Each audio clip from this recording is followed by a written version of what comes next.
آج میں آپ کو امامت کے بارے میں بتاؤں گا۔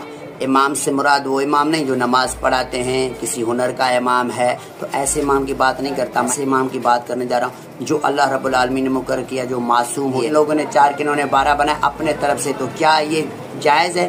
بالکل انتہائی غلط ہے۔ اللہ تعالیٰ نے ارشاد فرمایا من یطیع الرسول فقد اطاع اللہ، جس نے رسول کی اطاعت کی اس نے اللہ کی اطاعت۔ حضرت ابراہیم علیہ السلام کو اللہ تعالیٰ نے فرمایا سورہ بقرہ آیت 124 میں انی جاعلک للناس اماما، اے ابراہیم میں آپ کو لوگوں کا امام بنا رہا ہوں، ومن ذریتی، اے اللہ میری اولاد میں سے بھی بنا۔ تو اللہ رب العالمین نے فرمایا لا ینال عہد الظالمین، اے ابراہیم ظالموں کے لیے میرا وعدہ نہیں ہے۔ ثابت ہوا کہ امام بنانا اللہ کا کام ہے۔ اس طرح کے نبی ہی امام تھے، جس طرح کہ اللہ تعالیٰ نے انبیاء ہے آیت نمبر 73 ہے، اللہ تعالیٰ نے قرآن مجید میں فرمایا وجعلناہم ائمۃ یہدون بامرنا واوحینا الیہم فعل الخیرات۔